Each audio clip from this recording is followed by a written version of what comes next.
Welcome to Kenton Teaches. Enjoy the video. Start by moving your iPhone or Mac within 3 meters of the TV.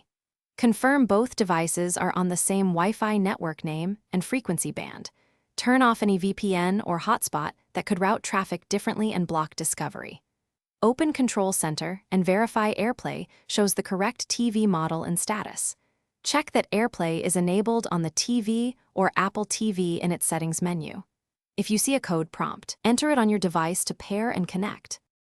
Update both devices to the latest OS or firmware before retrying AirPlay. On Apple TV, go to Settings, AirPlay, and make sure AirPlay is set to On. On smart TVs, navigate to Network Settings to enable AirPlay or screen sharing where applicable. Ensure your TV allows connections from nearby devices or requires a code. Restart the TV and the streaming device or iPhone to clear temporary faults. After restarts, try connecting again from the control center or the app you were using.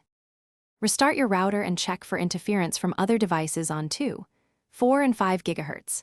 If possible, connect the TV or Apple TV via Ethernet to improve stability and bypass Wi-Fi issues.